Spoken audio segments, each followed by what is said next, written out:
Hi folks, how's it going? Welcome to another pickups video. I'm wearing bright red because I'm about to go out bullfighting. Anyway, yeah, welcome to another pickups video.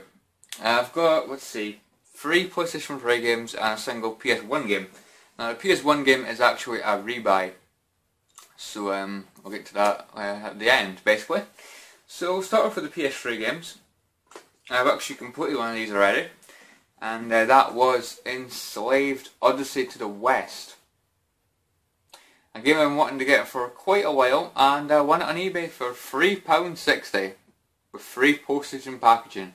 So £3.60 for Enslaved, I'm not going to say no to that. Really good price. And you can see the back there. And it comes complete with a manual and the disc. I think it's got a few scratches. Yeah, a few white scratches. It was listed as very good, and never mentioned any scratches, but I think that's actually slipping. Hold on guys, hold on. There we go. So yeah, it's a bit annoying, but you know, I'm not really bothered, to be honest guys. It's you know, it works fine. I've played through it, no problems at all. The only problem I have with the game is it is actually quite bad when it comes to frame rate. The frame rate's not really the best. Hope you can see that. It's quite bright outside. But yeah, the frame rate, it actually is, it's quite jumpy at times, which is kind of annoying. It does kind of take away, you know, how beautiful the game looks, because at times the game does look really good.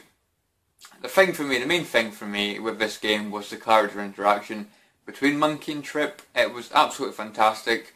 You know, they hate each other, you know, and as the game goes on, their friendship starts to, you know, increase, and you know, end up liking each other. So yeah, Enslaved guys, it's not quite as good as I thought it was going to be, but it's still a good game guys. I would still recommend giving it a shot, especially if you can get it for like under £5, you know, really cheap game. You can get it really cheap now. But for me, the first half of the game I thought was brilliant. I mean, you got chased by that dog, which for me was like one of the best parts of the game in my opinion. It's probably like the most memorable part of the game. It was actually quite scary in a way. I don't know if it was supposed to be scary, but it was kind of scary. That dog was quite tough. It took a lot to actually get rid of the bloody thing. But yeah guys, like I said, the second half of the game wasn't really too good, because I liked the first half of the game because it was like green and kind of like fields and stuff like that. Really beautiful stuff. But then like the second half of the game, it was kind of like going into places like swamps, which was okay, but then you had like machinery places, and for me, I wasn't really a big fan of the machinery places, in my personal opinion. And for me, it also got kind of repetitive as well.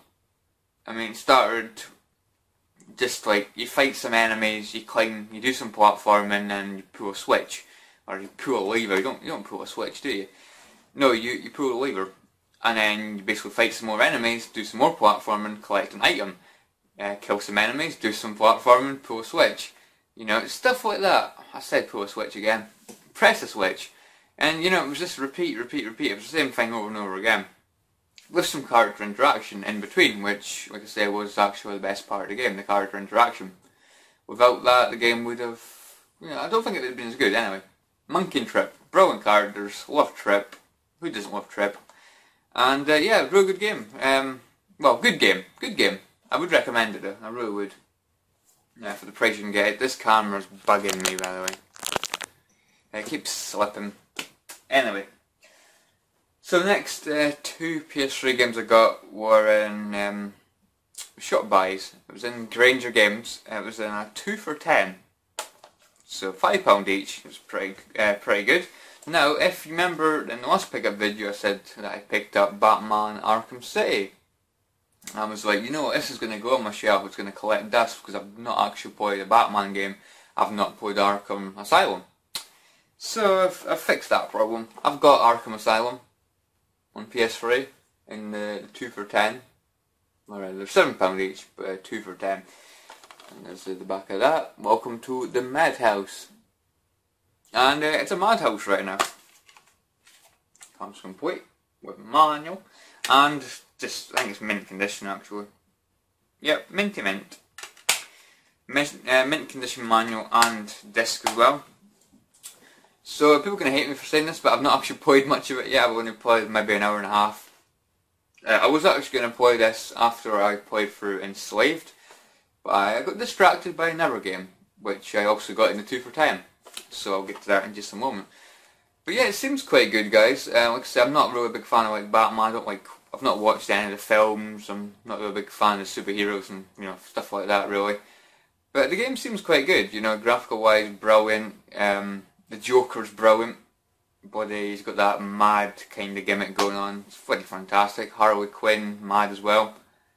So yeah, I think it could be a good game, guys. I like the location and like in an asylum. It's like teeth going around on the ground like this. It's quite weird. You can like shoot the teeth. Or fire your batarang thing at the teeth. It's quite it's quite funny, to be honest. So yeah, I'm gonna try and get into this game at some point. Just not really had much time because of another game. But yeah, but it took me a little bit of getting used to like the way the game works, so we can like go on top of statues and like go like stealth attack people and stuff like that. It took a bit of getting used to, but I think when I get used to it, I think I'll really enjoy the game. So that's Batman. Yeah, Batman. And the other game I got in the 2 for 10. Now I was searching around in the 2 for 10s, and this was actually near the bottom, so I was actually quite lucky to notice it. Because there was a whole lot of games there. There was like MotorStorm Apocalypse, which is the latest MotorStorm game. There was like games I've already got, tons and tons of games I've already got, like Dead Island and stuff like that, Borderlands. I'm trying to think what else there was. But anyway, there's loads of games that I already had and games that I wasn't really that interested in, to be honest. But I noticed this at the bottom of the pile, and I thought, oh, I might as well just give this a shot, and might as well just get it for the 2 for 10. Because I was determined to get Batman, because I really wanted to get Batman Arkham Asylum. So the game I got along with that was Sleeping Dogs in the 2 for 10. Now originally when I picked this up, I originally thought of the Essentials. See the red border. Because you get the PlayStation Essentials, you get the classics, not the classics, that's probably the Xbox. You get the Platinums, and you get the Essentials. The Essentials also have the blue and red around it. So I don't really like the look of them at all, to be honest. But no, obviously it's not. It's I don't know if it's part of the limited edition, which I don't really know what's limited about it. I don't know if it's got extra stuff. I'm not really sure, to be honest. But yeah, Sleeping Dogs comes complete with manual and mint condition disc, I think. Mint condition disc.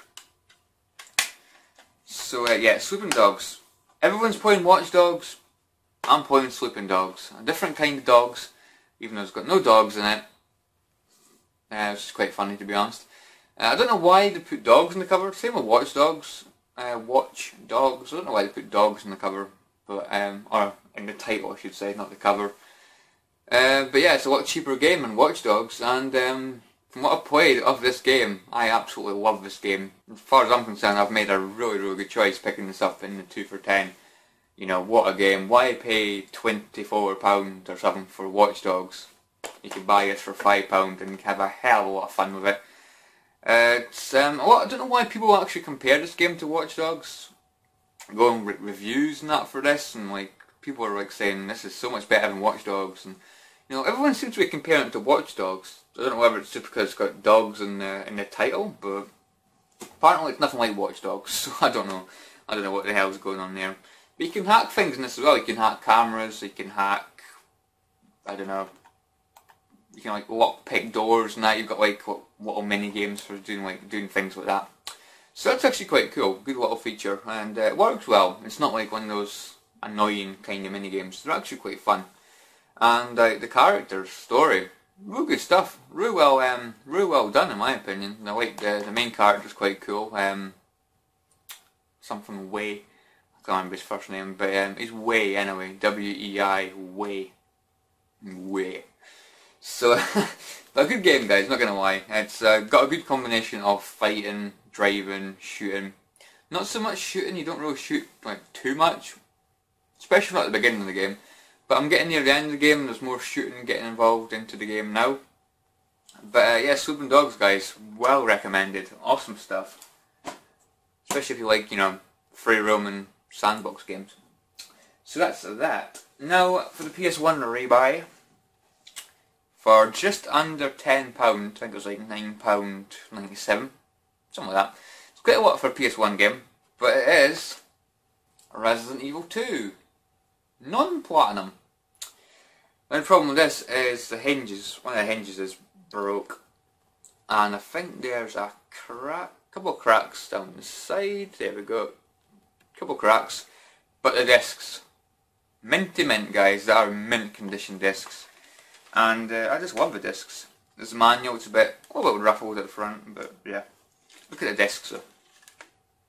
Disc 1 with Leon and the zombie, got disc 2 with a very sexy Claire, and of course another zombie. You know, I didn't just do this just to get the... Hold on. I'll edit that out. Because the flipping camera. I didn't just get it because of the discs. Even though they're beautiful, guys, you know. I actually got this because recently, I'll say recently, about 3 or 4 months ago maybe, I played through Resident Evil 2. And it was a pretty bad experience actually. It wasn't the best of experiences at all. Due to the fact that the character dialogue kept skipping. It sounded kind of like dubstep.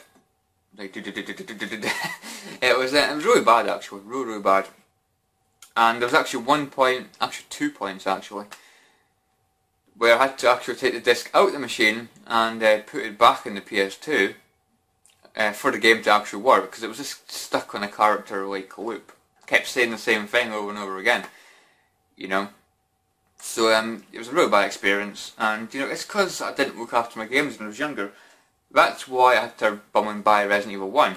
Well, I bought the director's cut, because my Resident Evil 1 disc didn't work because of how much I scratched it when I was younger. My Resident Evil 3 disc's a bit meh. It's okay. It's actually the best condition of the original 3 Resident Evil games. It does skip sometimes, but not much. Nothing major at all. Just like during like the real cutscenes, like the one with Brad Vickers outside the police station, and then like the end of the game skips a little bit. But you know, it's nothing major. It's still playable. But Resident Evil 2, unfortunately, is scratched up. Here's my copy, my platinum copy. I mean, I don't know if you can see that, but I paid £5 for that game back in the day. £5. Compared to the amount, you know, of time I got out of the game. So there's my discs. I mean, I'll show you them, but you'll probably not see them, to be honest. I don't think you'll see them. It's a waste of time. Waste of time. But yeah, they're really badly scratched. I mean, I'll keep the discs, so I'll keep the platinums. Put them in a drawer or something. I've got like a... It's actually part of this pickup video actually, but hold on. I actually bought this recently. It's a folder thing. Now this was originally £1. I got it for 50p because it's at my local charity shop, and I work there and you get things half price and you get books for free. And I got it for 50p, and it's actually really bloody cool. You can see here. Got all this room, look, for discs, look, pretty damn sweet. All good condition as well, there's none like ripped or anything. So you know, if I could, you know, I could maybe buy some like PS1 like loose games as well. You know, just disc only, because you can get tons and tons of games on eBay that are just disc only. You know, I could just buy a few like PS1 sports titles or something, just some crappy PS1 games, and you know, just stick them in here. They don't take up much room. Easily stored, and I could put my Resident Evil 2 platinum discs in here as well, you know, just to get them out of the way. I don't know what I'll do with the case, no idea, but you know, they still work, but they're just a bit inconvenient to play during, you know, due to the fact that you have to sometimes take the bloody disc out your blooming machine. So I'm so happy to get this, guys, and mint condition discs as well. It's a dream, guys. Is it a dream? You know, it's fantastic. You know, it looks like someone's just like played through the game once or wrong, just stuck it in attic for years and years and years. Really good stuff. It's like as if they're just like brand new, basically. So that's it, guys. That is it for the pickups. the games, anyway. So yeah, but I've got one non-game related thing, along with the folder thing, disc folder. I got this for free. Andy Murray, was it 77? 77, My Road to Wimbledon Glory. So yeah, Andy Murray, I do support Andy Murray in the tennis. Support him, and if it's not him, it's Novak Djokovic, the Serbian. He seems like a pretty cool guy as well. I don't like Federer and Rafa Nadal. I don't know, I just find them really, really cocky, especially with Federer. I don't know why, I just can't stand that guy. And as for the female tennis players, it's Maria Sharapova all the way, as far as I'm concerned. But yeah, Andy Murray, it's basically how he won Wimbledon and things, just the build up to it and that. I remember seeing this back in the day at W.H. Smith, and it looked really interesting. But it was like probably £20, so bloody W.H. Smith rip-offs. So I got that for free, and it was originally what the Churchill were going to sell it for, £2. But you know, they've got so many books. That's why they let staff have books for free, because they've got so many books. You know, they're just trying to get rid of them, basically. But yeah, guys, looking forward to reading some of that. I've read a little bit of it, but I'm looking forward to, reading some more. So anyway, guys, thank you very much for watching, guys. As always, really, really appreciate it. This has went on for really, over 16.5 minutes. I do apologise. This is show 3 games, well, 4 games, and some extra stuff. I don't know, I just ramble on about some woman crap, I tell you. But anyway, guys, I'll leave it here. Let me know, guys, if you don't make videos, let me know if what you've picked up, let me know what you're playing, anything like that. Who's your favourite tennis player? That's something you could discuss randomly. Just to get a bit of interaction going. I am trying to reply to as many comments as I can, but I always bum and forget. I'm like 3 weeks behind in comments, and I do apologise for that. I will get back to them as soon as I can. And yeah, anyway, guys, thanks for watching. Really, really appreciate it as always, and I'll catch you all in the next video. See you guys. Thanks for watching.